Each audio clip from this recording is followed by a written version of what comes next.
Hay algo profundamente perturbador en la idea de que un pueblo haya sido elegido por Dios entre todos los pueblos de la tierra, como si el creador del universo, ese arquitecto infinito que despliega galaxias y sostiene el latido de cada átomo, hubiera seleccionado a un grupo específico de seres humanos para depositar en ellos su favor eterno, su alianza exclusiva, su promesa irrevocable.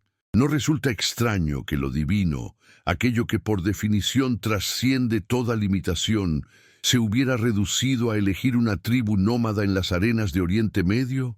¿No será que esta noción de elección divina es más una proyección del miedo humano que una verdad revelada? ¿Por qué necesitaríamos creer que Dios tiene favoritos?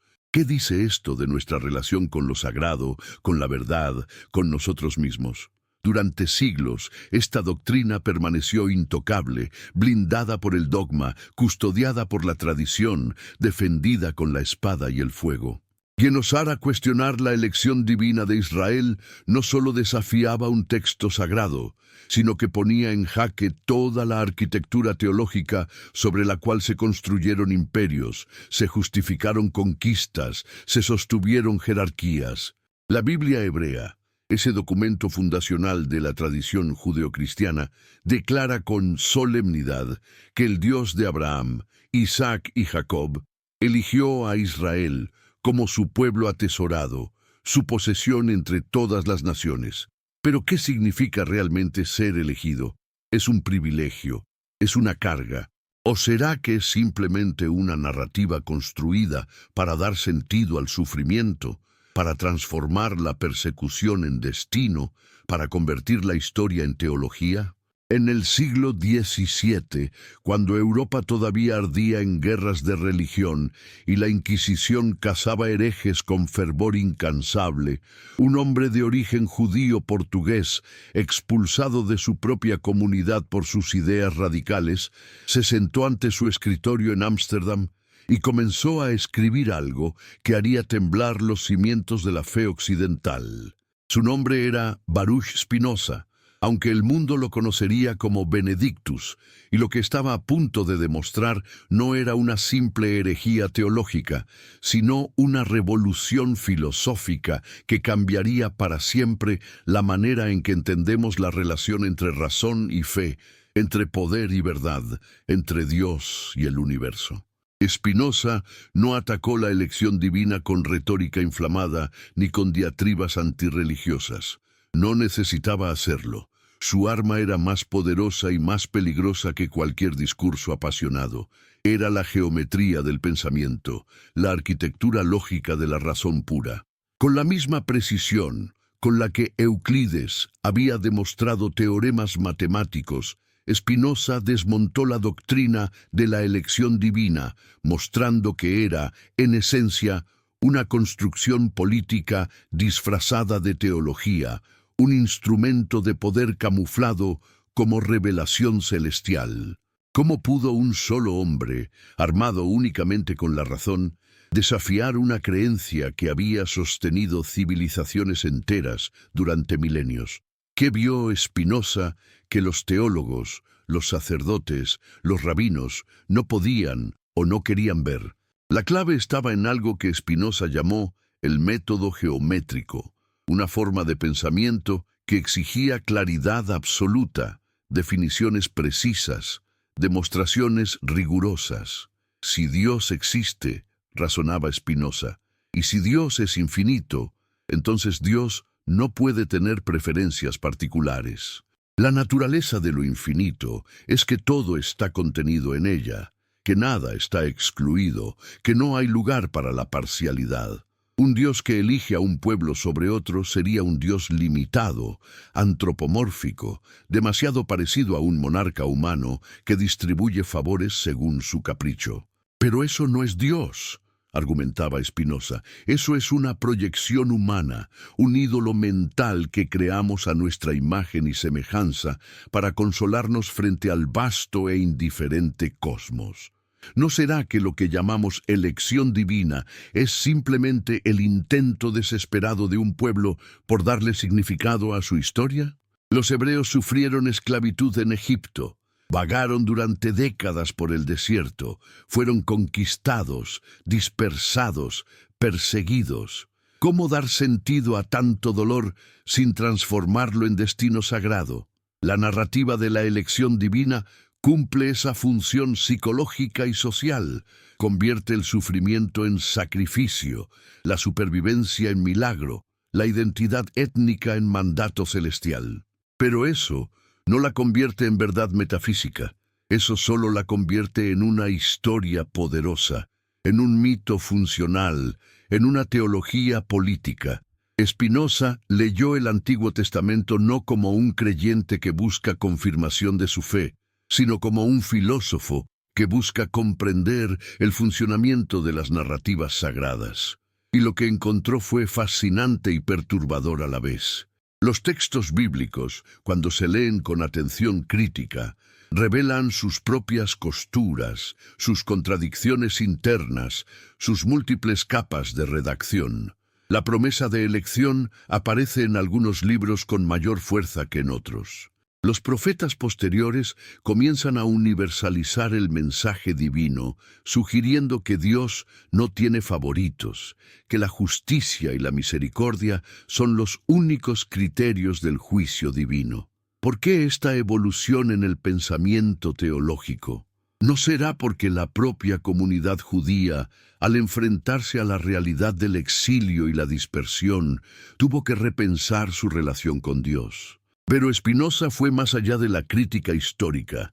Él demostró, con rigor filosófico, que la idea de elección divina es incompatible con la naturaleza de Dios, tal como la razón puede concebirla. Si Dios es la sustancia única, infinita e indivisible de la cual todo surge, entonces Dios no actúa por voluntad caprichosa, sino por necesidad eterna. Dios no elige como elige un rey entre sus súbditos. Dios es la totalidad del ser, la fuente y el sustento de todo lo que existe. En ese marco conceptual, hablar de un pueblo elegido es como hablar de un número elegido por las matemáticas o de una ley física que favorece a ciertos átomos sobre otros. Es una categoría inaplicable, un error categorial que confunde la naturaleza de lo divino con las preferencias humanas. ¿Por qué entonces esta doctrina tuvo tanto poder durante tanto tiempo?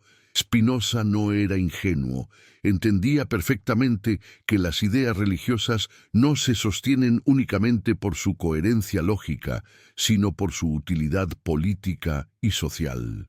La elección divina funcionaba como un cemento identitario, como un mecanismo de cohesión grupal, como una forma de resistencia cultural frente a los imperios que amenazaban con borrar la identidad hebrea del mapa. En ese sentido, el mito de la elección no era falso porque fuera inútil, era funcional precisamente porque consolidaba una comunidad amenazada. Pero funcionalidad no es lo mismo que verdad. Una mentira útil sigue siendo una mentira. La comunidad judía de Ámsterdam no perdonó a Spinoza por estas ideas. En 1656, cuando apenas tenía 23 años, fue excomulgado con un herem que sigue siendo uno de los más severos de la historia. El texto del anatema es escalofriante en su furia. Maldito sea de día y maldito sea de noche, maldito cuando se acueste y maldito cuando se levante, maldito cuando salga y maldito cuando entre. Ningún judío debía acercarse a él a menos de 4 codos de distancia.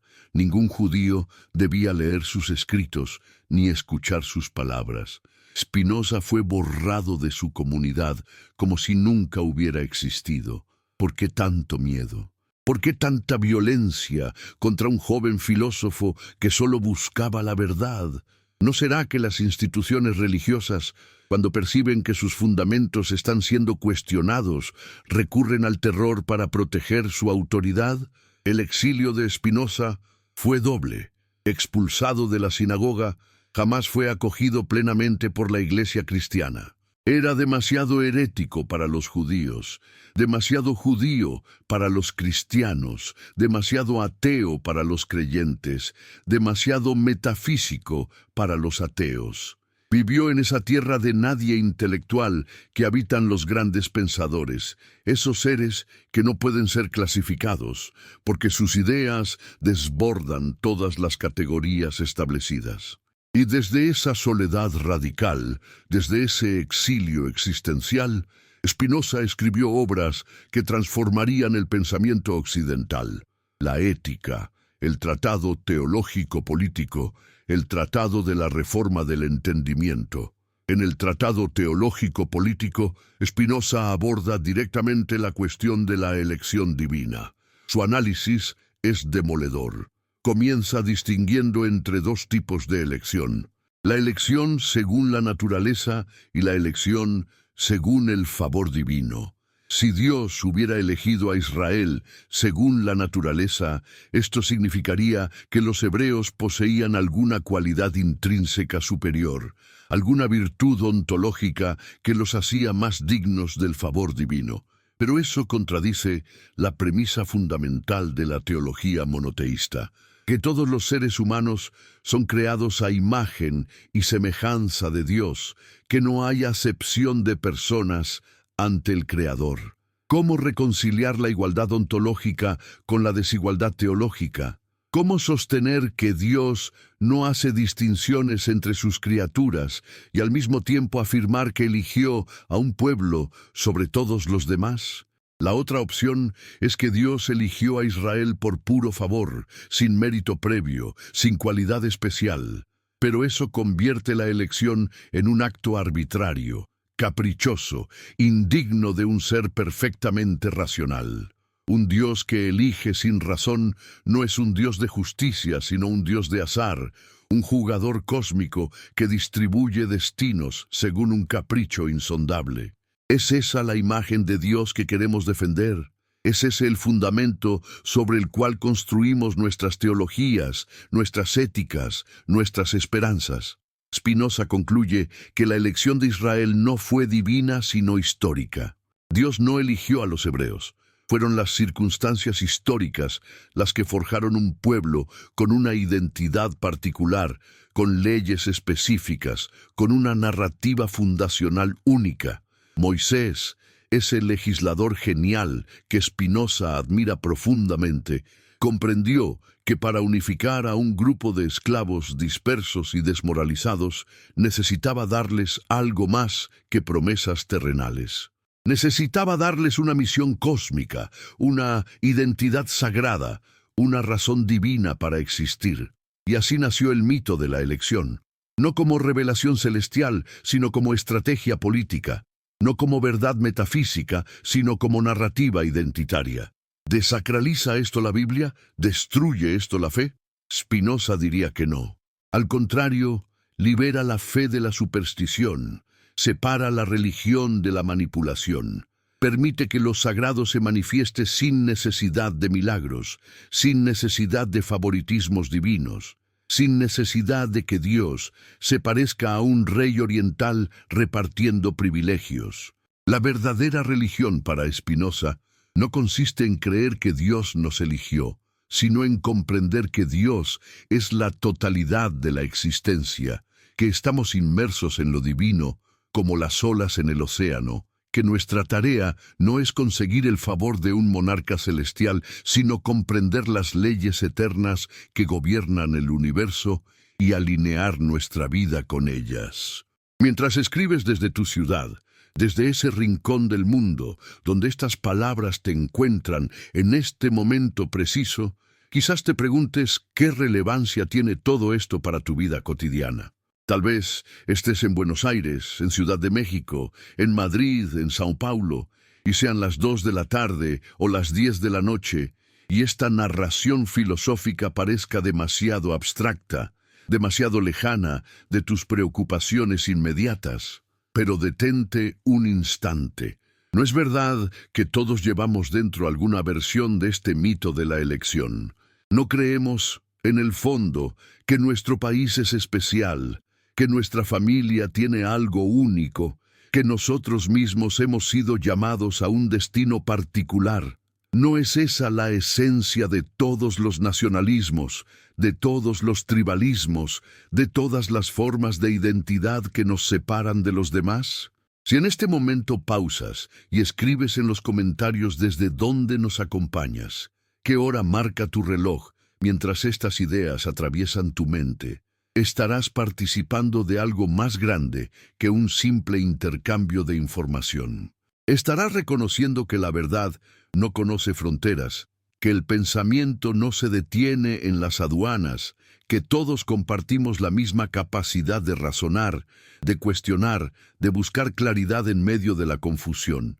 Y si compartes esta reflexión con alguien cercano, con ese amigo o familiar que también se hace preguntas difíciles, estarás extendiendo una red de lucidez en un mundo que muchas veces prefiere el consuelo de las certezas fáciles. Que cada palabra compartida sea una bendición para quienes la reciben, no como favor divino, sino como invitación a pensar libremente. La audacia de Spinoza no consistió en negar la importancia histórica del pueblo hebreo, ni en menospreciar la riqueza de la tradición bíblica. Su audacia consistió en señalar que confundir narrativa histórica con verdad metafísica, que confundir identidad cultural con privilegio ontológico, que confundir ley ceremonial con ley universal, es el camino más seguro hacia la superstición, el fanatismo y la violencia. Cuando un pueblo cree que Dios está de su lado de manera exclusiva, todo se vuelve posible. La conquista se justifica como mandato divino, el genocidio se convierte en guerra santa, la opresión se disfraza de misión civilizadora. La historia del Antiguo Testamento está llena de estos momentos incómodos. La conquista de Canaán, por ejemplo, se presenta como el cumplimiento de una promesa divina. Dios le dio esa tierra a Abraham y a su descendencia, por lo tanto los hebreos tienen derecho divino a tomarla, sin importar que esté habitada por otros pueblos. ¿No suena esto peligrosamente similar a todas las justificaciones coloniales que hemos visto a lo largo de la historia? Los europeos que llegaron a América también creían tener un mandato divino para conquistar tierras paganas. Los cruzados que masacraron musulmanes y judíos en Jerusalén también creían estar cumpliendo la voluntad de Dios. ¿Cuánta sangre se ha derramado en nombre de la elección divina? Spinoza vio esta conexión con claridad cristalina. Si Dios realmente hubiera elegido a un pueblo sobre todos los demás, entonces cualquier acción de ese pueblo podría justificarse como voluntad divina. Pero si la elección es un mito político, entonces debemos juzgar las acciones de todos los pueblos, incluido Israel, según criterios éticos universales: justicia, compasión, razón. No hay pueblo que esté por encima de la ley moral. No hay nación que tenga permiso divino para violar los derechos de otros. No hay grupo humano cuya superioridad esté garantizada por decreto celestial. Esta idea era explosiva en el siglo XVII y sigue siendo incómoda hoy. Desacraliza la política, democratiza la moral, universaliza la razón. Si nadie está elegido, entonces todos estamos igualmente responsables de construir un mundo justo. Si Dios no juega favoritos, entonces nosotros tampoco podemos hacerlo. Si la verdad no pertenece a ninguna tradición en particular, sino que emerge del ejercicio honesto de la razón, entonces todas las tradiciones deben someterse al tribunal del pensamiento crítico. Pero ¿cómo llegó Spinoza a estas conclusiones? ¿Qué camino intelectual recorrió para llegar a una posición tan radical? Para entenderlo, debemos retroceder a sus años de formación. Cuando todavía era un joven estudiante en la comunidad judía de Ámsterdam, cuando todavía creía en las enseñanzas de los rabinos, cuando todavía no había cruzado el umbral que separa la fe tradicional de la filosofía radical. Spinoza nació en 1632 en el seno de una familia de judíos sefardíes que habían huido de Portugal para escapar de la Inquisición. Sus antepasados habían vivido durante generaciones bajo el terror de la persecución religiosa, obligados a convertirse públicamente al cristianismo mientras practicaban el judaísmo en secreto.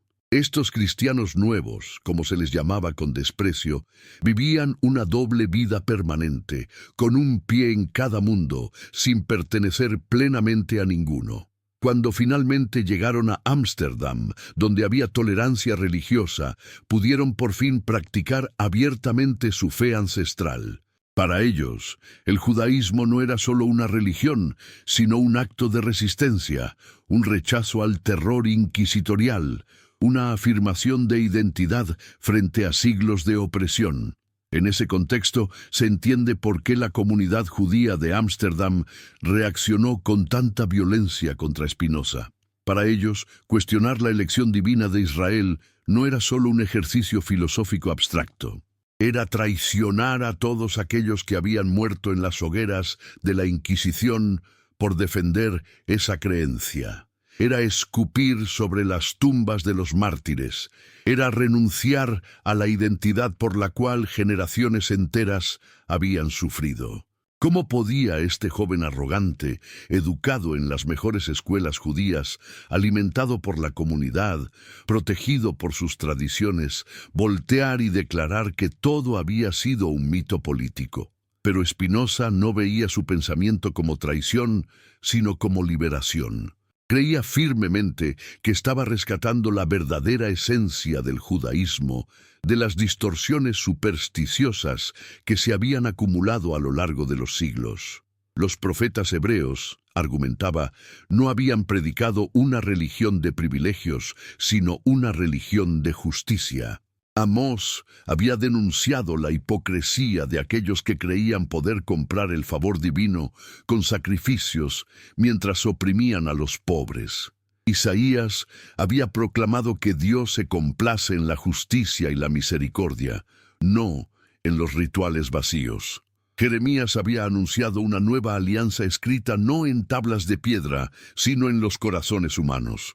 ¿No será que la verdadera herejía no era la de Spinoza, sino la de aquellos que habían convertido una religión profética en un sistema de privilegios étnicos?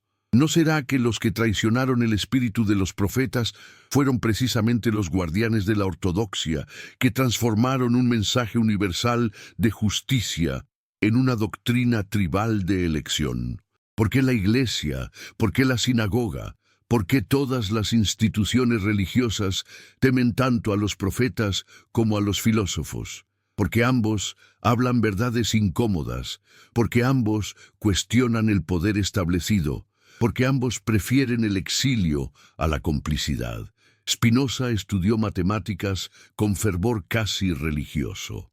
En la geometría de Euclides encontró algo que la teología nunca le había dado: certeza indudable, claridad perfecta, verdades que no dependían de la revelación ni de la autoridad, sino de la pura lógica. Si los ángulos internos de un triángulo suman 180 grados, esto es verdad en Jerusalén y en Ámsterdam, en el siglo I y en el siglo XVII, para judíos y para cristianos, para creyentes y para ateos.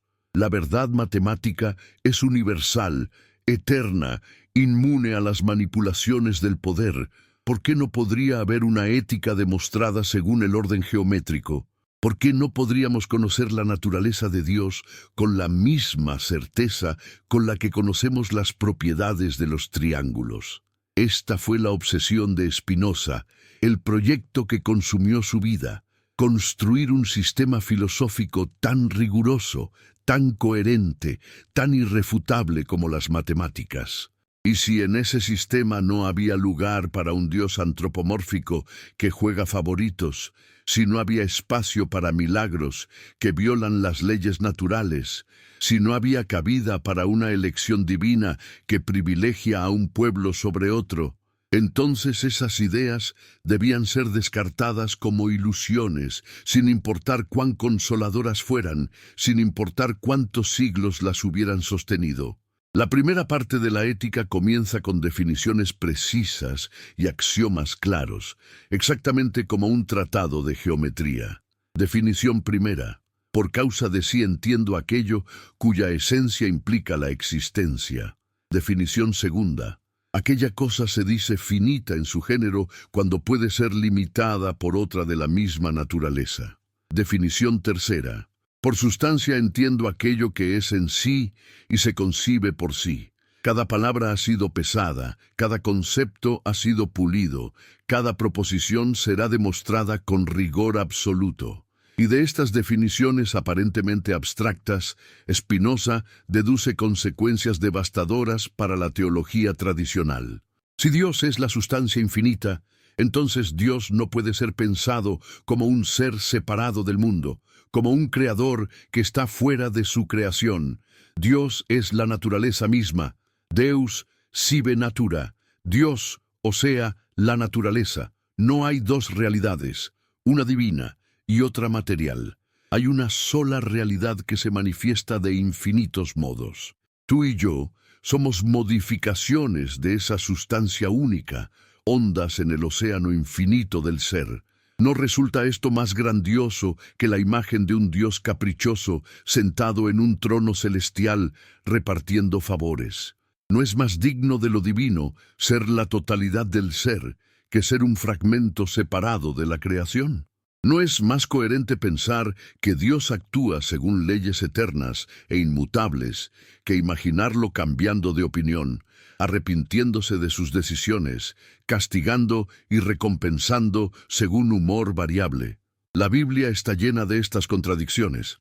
Dios se arrepiente de haber creado al hombre y envía el diluvio. Dios se enoja con su pueblo elegido y los castiga con el exilio. Dios hace apuestas con Satanás sobre la fidelidad de Job. ¿Es este el Dios infinito y perfecto o es una proyección de nuestras propias pasiones humanas? Spinoza no negaba que estos relatos tuvieran valor. Eran metáforas poderosas, narrativas pedagógicas, formas de transmitir enseñanzas morales a un pueblo que no estaba preparado para la filosofía pura. Moisés tuvo que hablar al pueblo en el lenguaje de las imágenes, de los milagros, de los pactos divinos, porque esa era la única forma de comunicar verdades éticas a una masa que no podía comprender argumentos filosóficos abstractos. Pero confundir la pedagogía con la metafísica, confundir el método de enseñanza con la verdad enseñada, es el error fundamental de toda religión dogmática. La elección divina funcionó como pedagogía política. Fue la forma que encontró Moisés de unificar a las tribus hebreas, de darles una identidad común, de transformar a esclavos dispersos en una nación cohesionada. No hay nada deshonroso en eso. De hecho, muestra el genio político de Moisés, su profunda comprensión de la psicología colectiva, su capacidad para crear instituciones que pudieran sobrevivir durante milenios. Pero el error catastrófico ocurre cuando las generaciones posteriores olvidan que esto fue una estrategia histórica y lo transforman en verdad eterna, cuando confunden el medio con el fin, cuando convierten la herramienta en ídolo. ¿Cuántas guerras se han peleado por esta confusión? ¿Cuánta sangre se ha derramado porque diferentes pueblos creen que Dios está de su lado?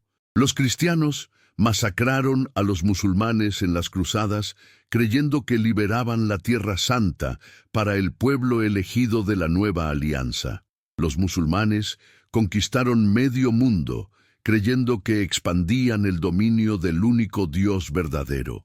Los judíos resistieron persecución tras persecución, creyendo que su sufrimiento era parte del plan divino para su pueblo elegido.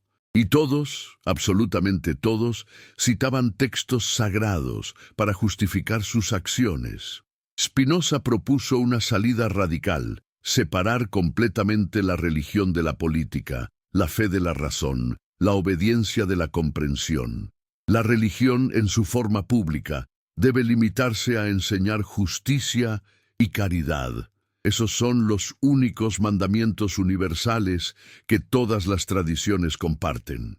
Todo lo demás, todos los rituales particulares, todas las doctrinas específicas, todas las narrativas identitarias, pertenecen al ámbito de la libertad individual. El Estado no debe imponer ninguna fe particular, y ninguna fe particular debe capturar el poder del Estado. Esta idea, tan obvia para nosotros hoy que vivimos en democracias seculares, era absolutamente revolucionaria en el siglo XVII.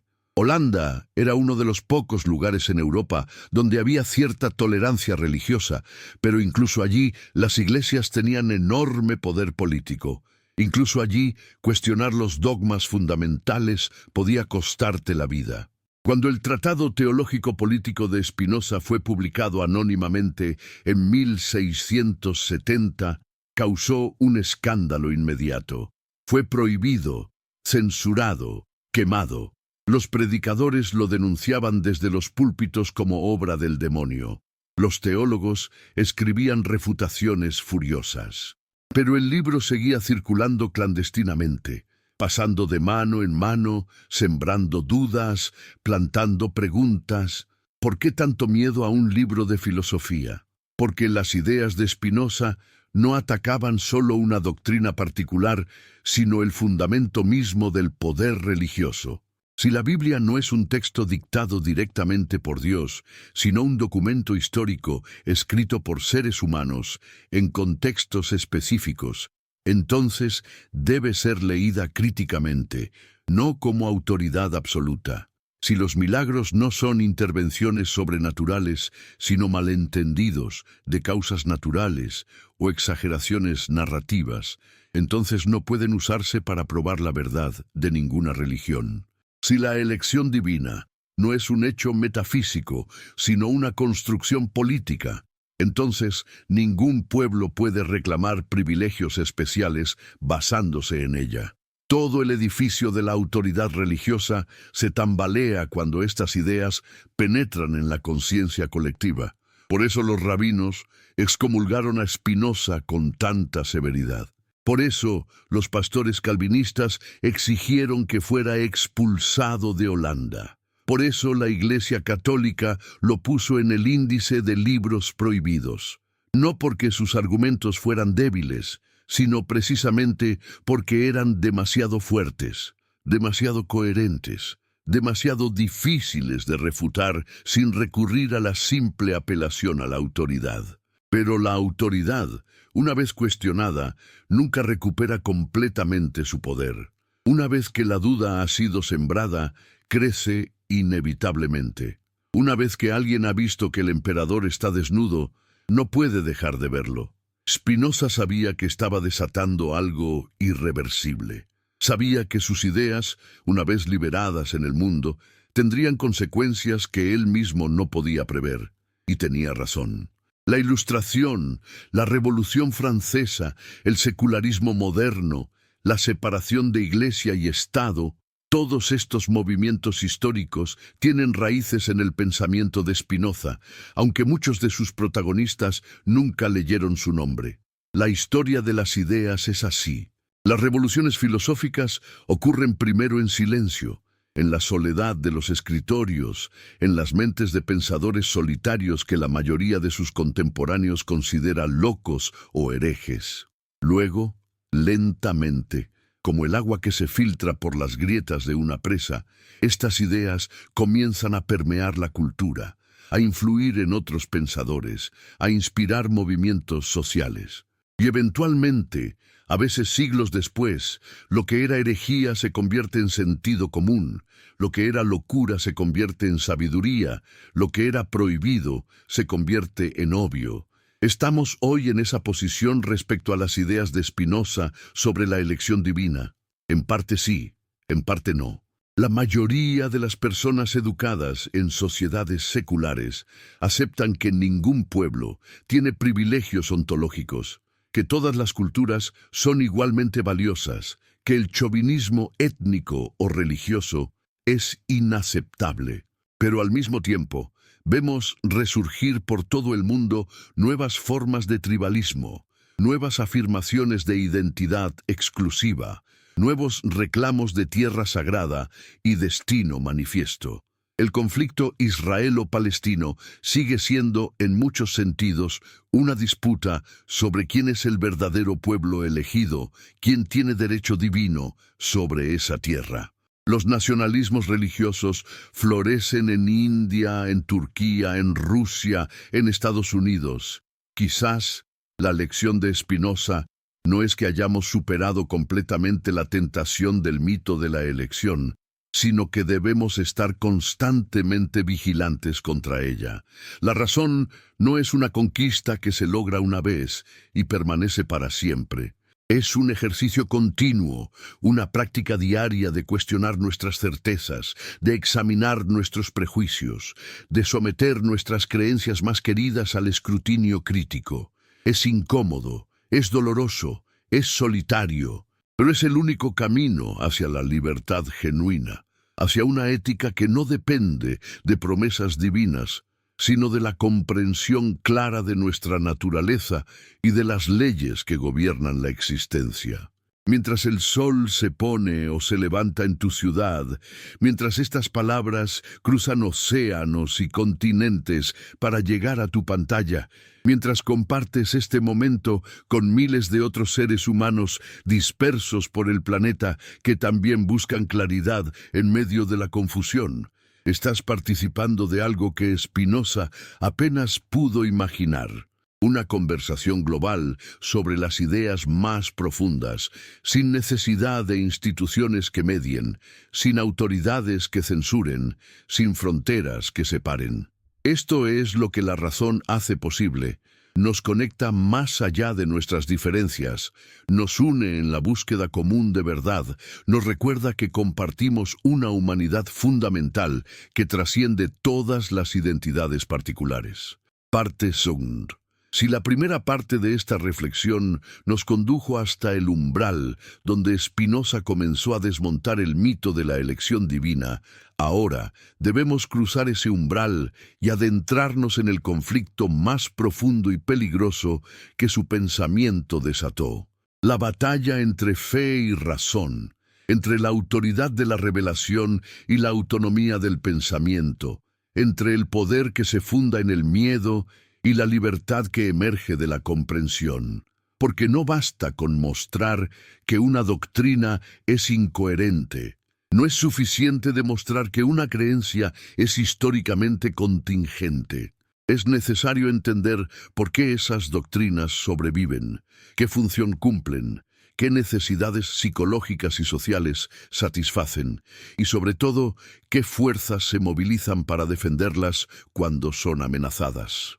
Spinoza comprendió, con una lucidez que pocos pensadores han alcanzado, que la religión organizada no se sostiene principalmente por la verdad de sus doctrinas, sino por su capacidad para gestionar el miedo. No es verdad que las grandes religiones prometen salvación a cambio de obediencia, que amenazan con castigo eterno a quienes se desvían, que cultivan la ansiedad sobre el destino del alma como forma de control social. El miedo a la muerte, el miedo al sufrimiento, el miedo a la soledad cósmica, estos son los materiales con los que se construyen las teologías del poder. Y la elección divina cumple una función específica dentro de esa arquitectura del miedo. Ofrece seguridad, proporciona identidad, garantiza que al menos algunos están a salvo del caos y la contingencia que caracterizan la existencia humana. Pero ¿qué pasa cuando alguien se atreve a decir que ese refugio es ilusorio, que esa seguridad es falsa, que esa garantía divina es solo una proyección de nuestros deseos más profundos? ¿Qué sucede cuando un filósofo demuestra con rigor geométrico que Dios no puede tener favoritos, porque la naturaleza misma de lo infinito excluye la parcialidad? Lo que sucede es que se desata el pánico, no entre la gente común que nunca ha reflexionado profundamente sobre estos temas, sino precisamente entre aquellos cuyo poder depende de mantener intactas las certezas religiosas. Los sacerdotes, los rabinos, los teólogos, los inquisidores. La excomunión de Spinoza no fue un acto de celo religioso desinteresado. Fue un acto de autodefensa institucional. La comunidad judía de Ámsterdam existía en una situación precaria. Tolerados pero no completamente aceptados, vivían bajo la constante amenaza de que su permiso para practicar el judaísmo abiertamente pudiera ser revocado si causaban problemas, si ofendían a las autoridades cristianas, si daban la impresión de albergar ideas subversivas. Un joven brillante que cuestionaba públicamente los fundamentos de la fe, que aplicaba el método crítico a las Escrituras, que sugería que la Biblia era un documento humano sujeto a error. Ese joven era una bomba de tiempo. Mejor cortarlo antes de que explote. Mejor sacrificar a un individuo que arriesgar a toda la comunidad. Pero ¿no es precisamente esta lógica, esta disposición a sacrificar la verdad en el altar de la seguridad colectiva, lo que Spinoza denunciaba? ¿No es esto exactamente lo que ocurre cuando las instituciones religiosas se convierten en instrumentos de poder político? La verdad se vuelve negociable. La coherencia se sacrifica por la conveniencia. El pensamiento crítico se suprime en nombre de la unidad. Y todo esto se hace, por supuesto, invocando las más altas motivaciones: la protección de la fe, la preservación de la comunidad, el cuidado de las almas. Pero debajo de esas justificaciones nobles late siempre el mismo miedo. Miedo a perder control, miedo a la disidencia, miedo a que la gente comience a pensar por sí misma. Spinoza había visto este mecanismo operar durante toda su juventud. En la sinagoga escuchó sermones que alertaban contra los peligros del pensamiento independiente, que advertían sobre las herejías que acechaban en los libros de filosofía, que insistían en que la única fuente confiable de verdad era la tradición transmitida de generación en generación. Pero Spinoza también había leído a Descartes, había estudiado a los estoicos, había explorado la filosofía árabe medieval y descubrió algo perturbador: que las verdades más profundas sobre la naturaleza, sobre Dios, sobre la ética, podían alcanzarse mediante el uso correcto de la razón, sin necesidad de revelación sobrenatural, sin dependencia de autoridades religiosas, sin apelación a textos sagrados. ¿Qué hacer con este descubrimiento? ¿Guardarlo en secreto para evitar problemas, como hicieron tantos pensadores heterodoxos a lo largo de la historia? ¿Escribir con ambigüedad deliberada, escondiendo las ideas peligrosas entre capas de lenguaje ortodoxo, como hizo Maimónides? Spinoza eligió un camino diferente, más radical, más peligroso. Decidió escribir con claridad absoluta, sin concesiones, sin disimulos. Si sus ideas eran verdaderas, merecían ser expresadas sin ambigüedad. Si eran falsas, merecían ser refutadas con argumentos, no silenciadas con amenazas. Esta decisión de escribir con transparencia total fue en sí misma un acto revolucionario. La mayoría de la filosofía medieval y renacentista había sido escrita en código, en un lenguaje esotérico accesible solo para los iniciados. Había verdades para las masas y verdades para los sabios, enseñanzas exotéricas y enseñanzas esotéricas. Spinoza rechazó esta división. La verdad, argumentaba, no puede tener dos versiones. O algo es verdadero o es falso, y si es verdadero, debe ser accesible a cualquier persona que esté dispuesta a usar su razón correctamente. Pero, ¿no es peligroso liberar estas ideas sin restricción? ¿No podría el pueblo común malinterpretar doctrinas filosóficas complejas y caer en el nihilismo o la inmoralidad? Este era precisamente el argumento que los guardianes de la ortodoxia siempre habían usado para justificar la censura. Spinoza lo rechazó categóricamente.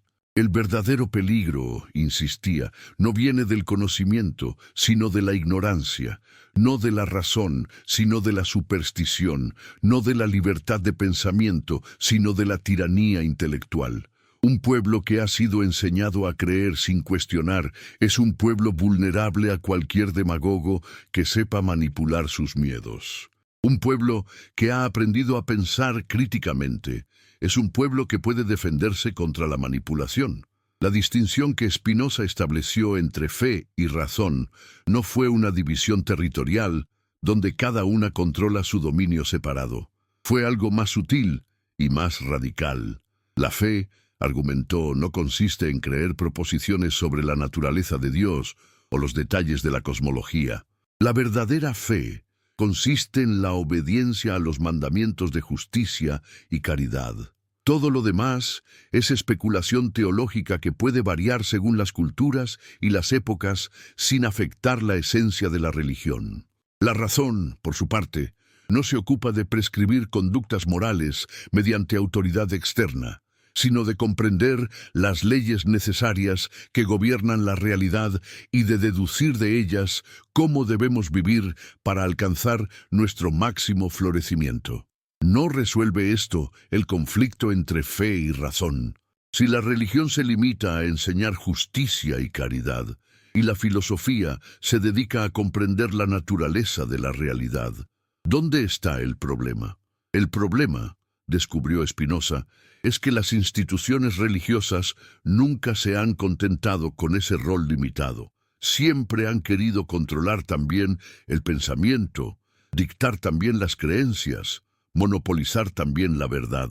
La Iglesia Católica no solo enseñaba caridad, también definía la estructura del cosmos y castigaba a quienes se atrevían a contradecirla. La sinagoga no solo promovía la justicia, también especificaba qué se podía y qué no se podía pensar sobre la naturaleza de Dios. El Islam no solo llamaba a la compasión, también imponía una cosmología completa y declaraba heréticas las alternativas. Este imperialismo teológico es lo que Spinoza combatió con todas sus fuerzas. No atacó la religión como tal, atacó la pretensión de las instituciones religiosas de controlar el pensamiento.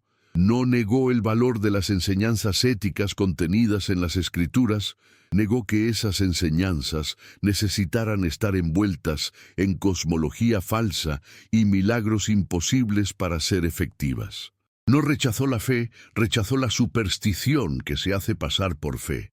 ¿Qué es exactamente la superstición según Spinoza?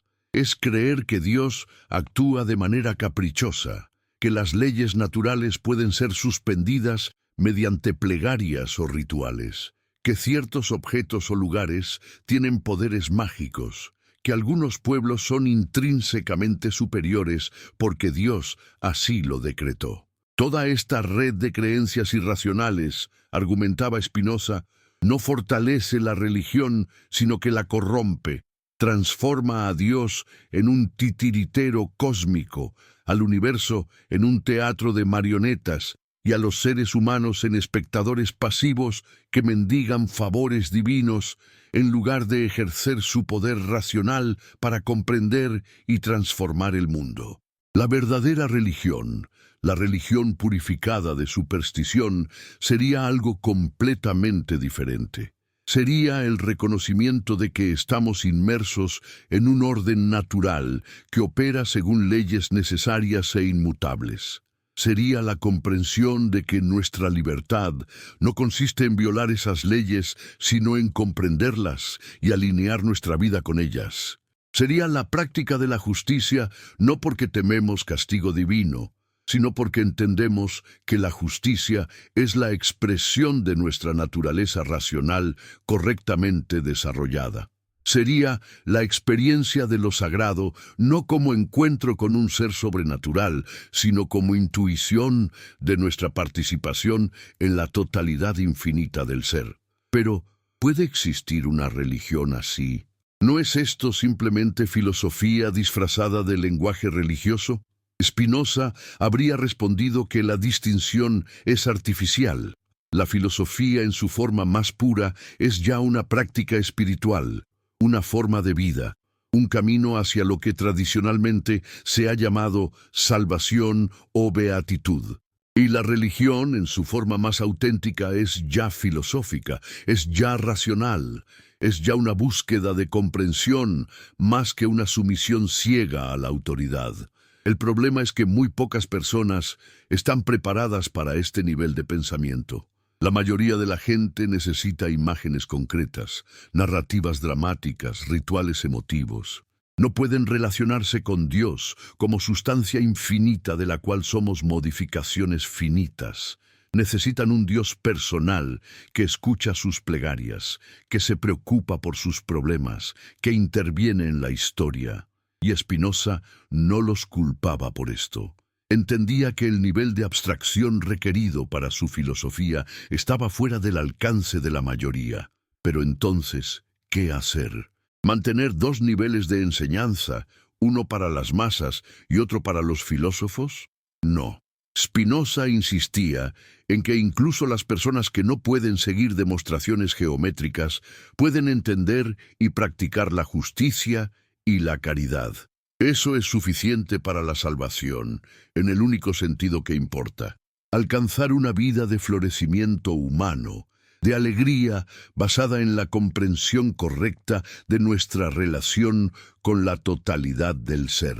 El resto, todas las doctrinas metafísicas complejas, son para aquellos que tienen la capacidad y el interés de explorarlas, pero no son necesarias para vivir éticamente.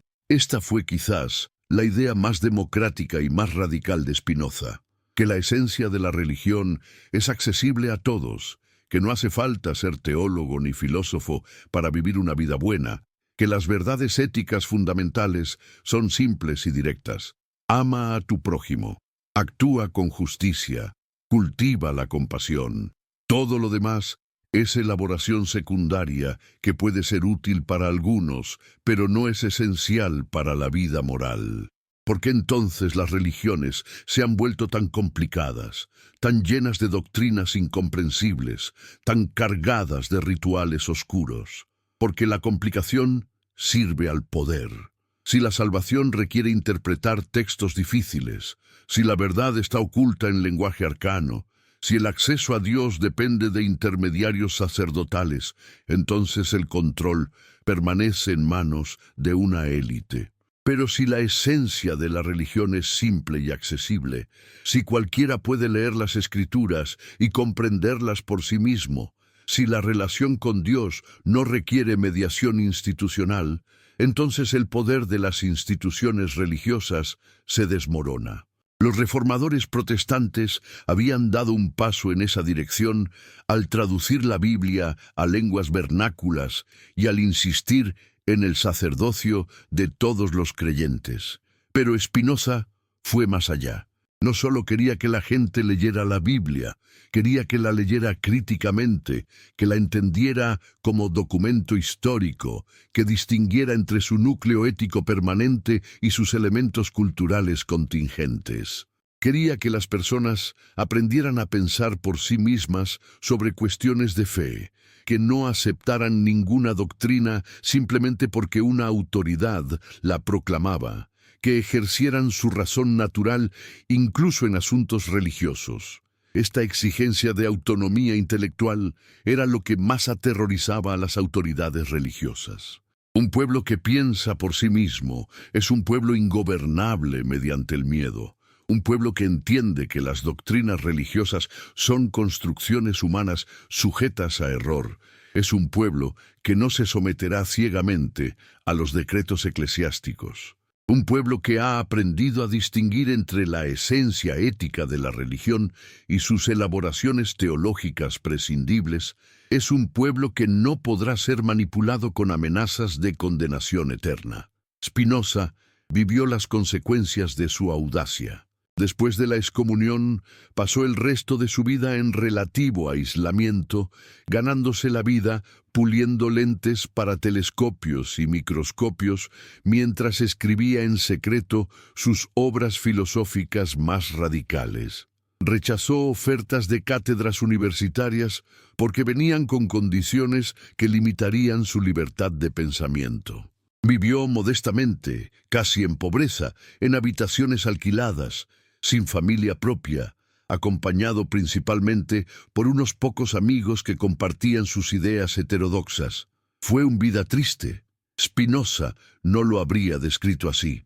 En sus cartas, que sobreviven y nos dan una ventana a su mundo interior, encontramos a un hombre sereno, alegre incluso, completamente satisfecho con su vida de pensamiento y escritura. Había alcanzado lo que su propia filosofía prometía, la beatitud que viene de la comprensión clara de nuestra naturaleza y nuestra participación en el orden eterno de las cosas. No necesitaba reconocimiento externo, no anhelaba riqueza, no temía la muerte. Había logrado lo que los estoicos llamaban ataraxia y los budistas llaman nirvana, ecuanimidad perfecta basada en la comprensión profunda. Pero, ¿cuántos pueden alcanzar ese estado? ¿No es esto elitismo intelectual disfrazado de democracia filosófica? Spinoza habría respondido que el camino está abierto a cualquiera, pero que pocos eligen transitarlo porque requiere un esfuerzo sostenido de autotransform parte 2. Continuación. Pero ¿cuántos pueden alcanzar ese estado? ¿No es esto elitismo intelectual disfrazado de democracia filosófica? Spinoza habría respondido que el camino está abierto a cualquiera, pero que pocos eligen transitarlo porque requiere un esfuerzo sostenido de autotransformación que la mayoría no está dispuesta a emprender. No es cuestión de capacidad innata, sino de voluntad, de disciplina, de deseo genuino de verdad sobre consuelo. La razón no es un privilegio reservado a unos pocos elegidos, es una facultad universal que todos poseemos, pero cultivarla, ejercitarla, seguirla hasta sus consecuencias más radicales, incluso cuando contradicen nuestras creencias más queridas, eso requiere un coraje que pocos tienen. ¿Y qué pasa con aquellos que no tienen ese coraje, que prefieren la seguridad de las certezas tradicionales a la incomodidad del pensamiento crítico? Spinoza no los despreciaba. Entendía que el miedo es una pasión poderosa, que la ansiedad existencial es real, que la necesidad de pertenencia a una comunidad de fe es profundamente humana. Su crítica no era contra las personas comunes que encuentran consuelo en la religión tradicional, sino contra aquellos que explotan ese miedo para mantener su poder, contra las instituciones que cultivan deliberadamente la ignorancia para preservar su autoridad, contra los teólogos que saben que sus doctrinas son incoherentes, pero las defienden de todas formas por interés propio. La distinción es crucial. Spinoza no era un ateo militante que buscaba destruir toda religiosidad. Era un filósofo que quería purificar la religión de sus elementos supersticiosos y manipuladores. No quería que la gente dejara de buscar sentido y trascendencia. Quería que lo buscaran de manera más racional, más honesta, más liberadora. No rechazaba la experiencia de lo sagrado.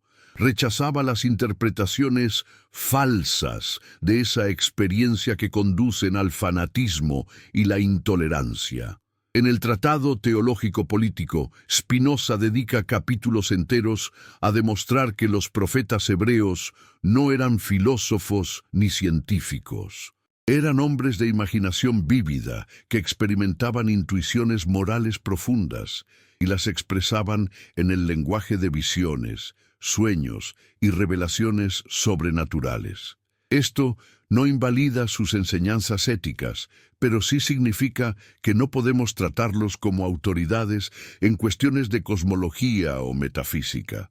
Cuando Josué dice que el sol se detuvo, está usando lenguaje poético para describir una victoria militar que le pareció milagrosa. Tomar esto literalmente y construir toda una teoría del universo geocéntrico basada en ello es absurdo. Pero durante siglos, precisamente eso fue lo que hicieron los teólogos. Tomaban cada afirmación bíblica como verdad literal sobre la naturaleza del cosmos y luego perseguían a cualquiera que lo contradijera con observaciones empíricas.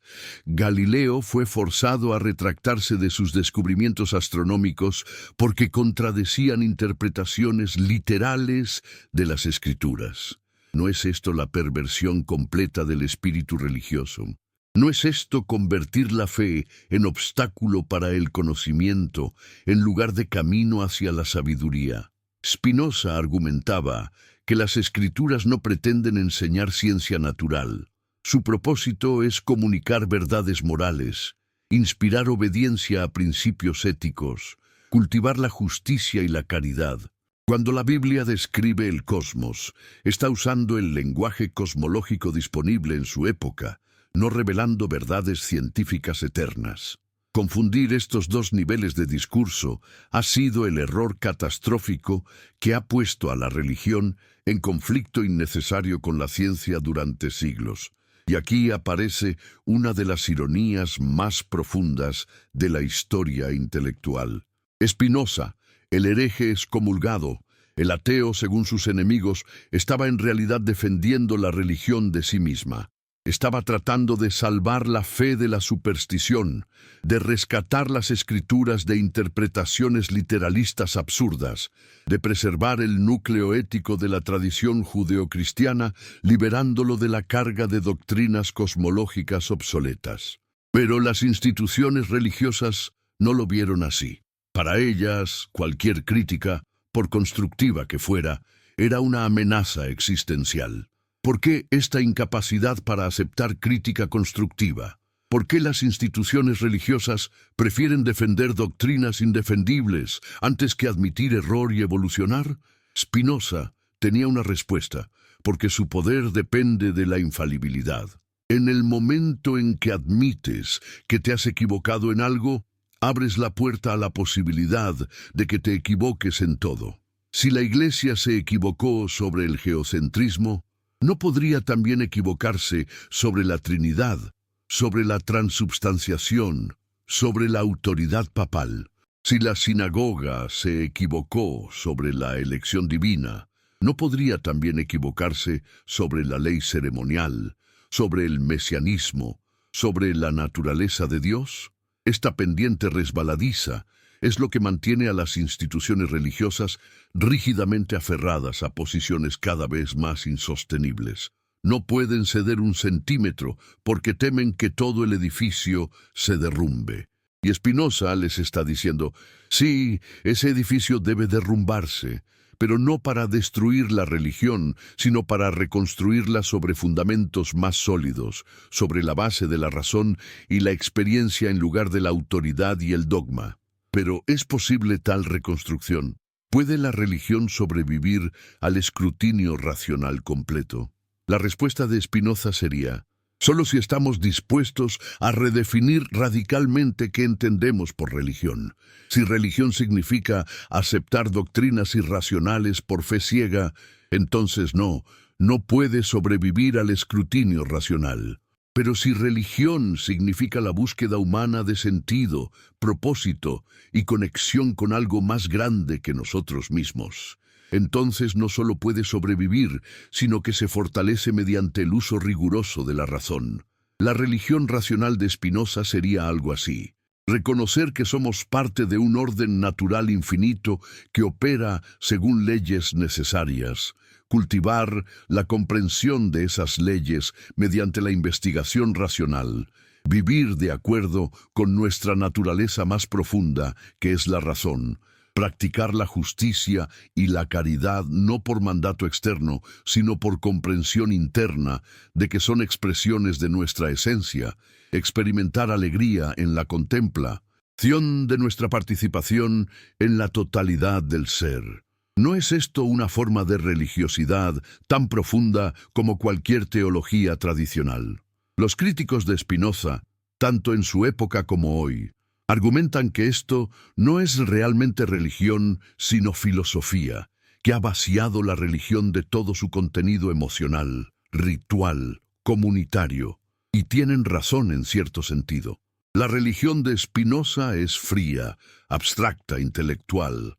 No ofrece ceremonias reconfortantes, no promete reuniones con seres queridos en el más allá, no proporciona una comunidad de creyentes que comparten narrativas y prácticas comunes. Es una religión para solitarios contemplativos, para mentes filosóficas, para aquellos que encuentran más satisfacción en la claridad del pensamiento que en el calor de la comunidad. Pero Spinoza nunca afirmó que su camino fuera el único. De hecho, insistía en que la libertad de pensamiento debe incluir la libertad de otros para seguir caminos diferentes. Si alguien encuentra sentido y propósito en rituales tradicionales, si alguien experimenta lo sagrado en ceremonias comunitarias, si alguien necesita narrativas míticas para dar estructura a su vida moral, Spinoza no tiene objeción siempre y cuando eso no se traduzca en intolerancia, en persecución de quienes piensan diferente, en imposición de creencias mediante la fuerza del Estado. Esta tolerancia radical era quizás el aspecto más revolucionario del pensamiento político de Spinoza. En una época donde católicos y protestantes se masacraban mutuamente por diferencias doctrinales, donde judíos eran expulsados de país tras país, donde la herejía se castigaba con la hoguera, Spinoza argumentaba que el Estado no debe tener ninguna religión oficial, que cada persona debe ser libre de creer y practicar como le parezca mejor, que la única limitación legítima es que nadie puede usar su religión para dañar a otros. ¿De dónde surge esta tolerancia? No de relativismo, no de la idea de que todas las creencias son igualmente válidas. Spinoza claramente pensaba que algunas ideas eran verdaderas y otras falsas, que la filosofía racional era superior a la superstición. Su tolerancia surgía de una comprensión profunda de la naturaleza humana, que las creencias no se pueden cambiar mediante la fuerza, que la coerción solo produce hipocresía y resentimiento, que la verdad solo puede ser aceptada libremente por mentes que han sido persuadidas, no intimidadas.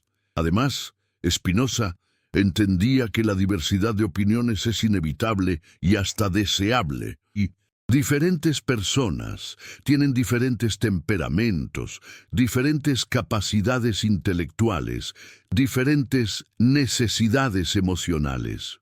Lo que funciona para un filósofo solitario no funcionará para alguien que encuentra sentido principalmente en la comunidad. Lo que satisface a una mente abstracta no satisfará a alguien que piensa en términos de narrativas concretas. Forzar a todos a creer lo mismo no solo es imposible, es indeseable, porque empobrece la riqueza de la experiencia humana. Pero entonces, ¿hay alguna verdad objetiva o todo es relativo a perspectivas individuales? Spinoza rechazaba firmemente el relativismo. Hay verdades objetivas sobre la naturaleza de la realidad y podemos conocerlas mediante el uso correcto de la razón. Pero también hay diferentes formas de relacionarse con esas verdades, diferentes lenguajes para expresarlas, diferentes prácticas para vivirlas. El error del dogmatismo religioso es confundir una forma particular de expresión con la verdad misma. Es convertir el vehículo en el destino, es sacralizar lo que es meramente contingente. La elección divina es un ejemplo perfecto. La verdad subyacente podría ser algo así como: las comunidades humanas necesitan narrativas identitarias para mantener cohesión y propósito. La forma histórica que tomó esta verdad en el contexto hebreo fue la narrativa de la elección divina. Pero luego se olvidó que era una forma entre otras posibles, se absolutizó, se convirtió en dogma metafísico y eventualmente se usó para justificar exclusión y violencia. Recuperar la verdad subyacente requiere desabsolutizar la forma histórica, reconocerla como contingente y estar abiertos a otras formas de expresar la misma necesidad humana fundamental. Esta hermenéutica, esta forma de leer textos religiosos, era completamente nueva en el siglo XVII. Spinoza estaba inventando lo que siglos después se llamaría crítica histórica de la Biblia. Estaba anticipando métodos que solo se desarrollarían plenamente en el siglo XIX. Y lo hacía no para destruir las Escrituras, sino para liberarlas de interpretaciones que las habían convertido en obstáculo para el pensamiento racional. Cuando leemos el Génesis hoy, después de Spinoza, después de Darwin, después de la cosmología moderna, ¿qué hacemos con esos textos? Los fundamentalistas insisten en leerlos literalmente, creando un conflicto absurdo entre fe y ciencia. Los ateos militantes los descartan como mitos primitivos, sin valor. Spinoza ofrece un tercer camino: leerlos como narrativas poéticas que expresan verdades sobre la condición humana, sobre nuestro lugar en el cosmos, sobre nuestra relación con el misterio del ser, pero que no pretenden ser tratados científicos sobre la formación del universo. Este enfoque preserva el valor de las escrituras, mientras las libera de tener que competir con la ciencia en un terreno donde inevitablemente perderán. Las escrituras no nos dicen cómo funciona el universo físicamente, eso es tarea de la física. Nos dicen qué significa ser humano, cómo debemos vivir, qué valores debemos cultivar. Y en esas cuestiones, las grandes tradiciones religiosas tienen sabiduría acumulada durante milenios que sería necio descartar. Pero esa sabiduría debe ser sometida a examen crítico, debe ser separada de las supersticiones que la rodean, debe ser traducida al lenguaje contemporáneo. No podemos simplemente repetir fórmulas antiguas y esperar que resuenen con personas modernas. Debemos hacer lo que Spinoza hizo: extraer el núcleo racional y ético de las tradiciones religiosas, descartar lo que es incoherente o inmoral y reformular lo que es valioso en términos que sean filosóficamente defendibles. Este proyecto de reforma religiosa mediante la razón ha continuado desde Spinoza hasta hoy. Los teólogos liberales del siglo XIX, los existencialistas religiosos del siglo XX, los defensores contemporáneos del naturalismo religioso, todos son herederos de Spinoza, aunque muchas veces no lo reconozcan. Todos están tratando de reconciliar los compromisos religiosos con los hallazgos de la ciencia y los estándares de la razón crítica. Es un proyecto difícil, quizás imposible, pero es el único camino si queremos que la religión sobreviva en el mundo moderno sin refugiarse en fundamentalismos cada vez más desesperados. ¿Y qué pasa con la elección divina en este proyecto reformista? Debe ser reinterpretada radicalmente o abandonada. No podemos seguir sosteniendo que un Dios universal y perfectamente justo tiene favoritos étnicos. Eso es incompatible con todo lo que sabemos sobre la naturaleza de la realidad y con nuestros mejores juicios morales. Pero podemos reconocer que la narrativa de la elección cumplió funciones históricas importantes, que ayudó a preservar una tradición ética valiosa, que dio fuerza a un pueblo perseguido para sobrevivir contra probabilidades imposibles. Podemos incluso reformular la idea en términos más aceptables. Cada tradición cultural tiene algo único que ofrecer. Cada comunidad desarrolla sabiduría particular, adaptada a sus circunstancias. Cada pueblo tiene una vocación específica en el concierto de las civilizaciones. Esto no es elección divina en el sentido de privilegio ontológico, es simplemente reconocimiento de la diversidad cultural humana. Los judíos desarrollaron una ética profética de justicia social. Los griegos desarrollaron la filosofía racional. Los budistas desarrollaron prácticas contemplativas sofisticadas. Cada tradición es valiosa no porque Dios la eligió, sino porque representa un logro humano singular. Pero Spinoza iría más allá incluso de esta reformulación moderada. Para él, en última instancia, todas las divisiones entre pueblos, todas las identidades particulares, todas las narrativas exclusivas, son aspectos superficiales de la realidad que deben ser trascendidos. Desde la perspectiva de la eternidad, subspecie aeternitatis, como él la llamaba, no hay judíos ni gentiles, no hay elegidos ni excluidos, no hay nosotros ni ellos. Hay solo modificaciones finitas de la sustancia infinita, expresiones temporales de leyes eternas, momentos en el despliegue necesario del ser absoluto. ¿Es esto una visión deshumanizadora que borra todas las diferencias significativas? ¿O es la única forma de superar los tribalismos que han ensangrentado la historia humana? Spinoza diría que es liberadora precisamente porque nos permite trascender las identidades limitadas que nos separan y reconocer nuestra unidad fundamental. No niega que en el nivel de la existencia cotidiana tengamos identidades particulares, culturas específicas, lealtades grupales, pero insiste en que no debemos confundir ese nivel con la realidad última.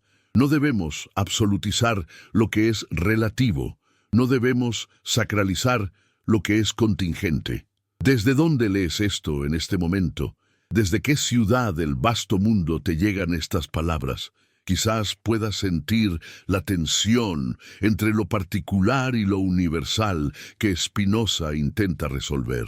Eres de algún lugar específico, hablas cierto idioma, perteneces a tradiciones particulares y al mismo tiempo participas en esta conversación global sobre ideas que trascienden todas las fronteras. Puedes escribir en los comentarios tu ubicación, la hora en tu reloj, y al hacerlo te unes a una comunidad mundial de buscadores que comparten el deseo de comprender.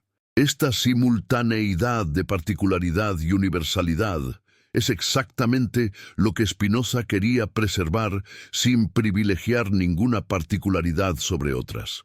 Y cuando compartes esta reflexión con alguien cercano, cuando extiendes el círculo de aquellos que piensan estas cuestiones profundas, estás participando en lo que Spinoza habría llamado el amor intelectual de Dios. La alegría que surge de comprender nuestra participación en la totalidad del ser y de compartir esa comprensión con otros. No es un favor que dispensas ni una bendición que desciendes desde arriba. Es simplemente la expresión natural de una mente que ha encontrado claridad y quiere comunicarla. Que cada persona que reciba estas ideas experimente la misma liberación que viene de pensar con rigor, de cuestionar con honestidad, de buscar verdad sin miedo. La vida de Spinoza terminó prematuramente en 1677 a los 44 años, probablemente debido a tuberculosis agravada por inhalar polvo de vidrio durante años de pulir lentes. Murió en la habitación alquilada donde había pasado sus últimos años, rodeado por unos pocos amigos. No hubo ceremonias religiosas, no hubo elogios públicos, no hubo reconocimiento oficial. Fue enterrado en un cementerio común y durante décadas su tumba no tuvo marca distintiva, pero las ideas que dejó escritas comenzaron su lenta infiltración en la conciencia europea. Fueron leídas en secreto, discutidas en círculos clandestinos, negadas públicamente pero influyentes privadamente. Los filósofos de la Ilustración, aunque muchos lo criticaban abiertamente por temor a ser asociados con el ateo Spinoza, absorbieron profundamente sus ideas sobre tolerancia, sobre separación de iglesia y Estado, sobre crítica bíblica, sobre autonomía racional. Voltaire negó ser spinozista, pero defendió las mismas ideas de tolerancia religiosa. Rousseau criticó el panteísmo de Spinoza, pero adoptó su énfasis en la religión natural versus la religión revelada. Los filósofos alemanes del siglo XIX, desde Lessing hasta Hegel, se declararon explícitamente deudores de Spinoza. Y en el siglo XX, Einstein sorprendió al mundo cuando declaró que creía en el Dios de Spinoza, no en el Dios personal de las religiones tradicionales. ¿Qué significa este legado para nosotros hoy? ¿Qué relevancia tiene un filósofo del siglo XVII que escribía en latín sobre problemas teológicos que parecen pertenecer a un mundo desaparecido? La relevancia es total, porque los problemas fundamentales no han cambiado. Todavía luchamos con la tensión entre fe y razón. Todavía vemos conflictos violentos alimentados por reclamos de elección divina. Todavía necesitamos encontrar formas de preservar lo valioso en las tradiciones religiosas mientras las liberamos de elementos supersticiosos y opresivos. Las guerras de religión del siglo XVII dieron paso a las guerras ideológicas del siglo XX, pero la estructura subyacente es la misma. Grupos humanos que creen poseer la verdad absoluta y se sienten justificados en imponerla a otros mediante la fuerza. El comunismo se convirtió en una especie de religión secular, con sus propios dogmas, sus propios herejes, sus propias inquisiciones. El fascismo sacralizó la nación y la raza, y hoy vemos resurgir fundamentalismos religiosos de todas las variedades, desde el yihadismo islámico hasta el nacionalismo hindú, hasta el evangelicalismo político cristiano. Contra todas estas formas de fanatismo, la lección de Spinoza sigue siendo urgentemente relevante. No hay pueblo elegido, no hay verdad que justifique la violencia, no hay doctrina tan sagrada que no pueda ser cuestionada. La única autoridad legítima es la de la razón, y la razón es universal, accesible a todos, no propiedad de ningún grupo particular. La verdadera religión enseña justicia y caridad, y cualquier otra cosa que se agregue debe ser sometida a examen crítico. Pero Spinoza también nos recuerda que la razón por sí sola no es suficiente. Debe estar acompañada de libertad, porque las verdades racionales no pueden ser impuestas, solo pueden ser libremente aceptadas. Debe estar acompañada de tolerancia, porque diferentes personas llegarán a conclusiones diferentes y debemos respetar esa diversidad. Debe estar acompañada de humildad, porque nuestro conocimiento siempre es limitado y debemos permanecer abiertos a corrección. Y quizás más importante, Spinoza nos muestra que la crítica radical de la religión no tiene por qué conducir al nihilismo ni al cinismo. Podemos cuestionar todas las doctrinas tradicionales y aún así mantener un sentido profundo de lo sagrado, de la maravilla, de la reverencia ante el misterio del ser.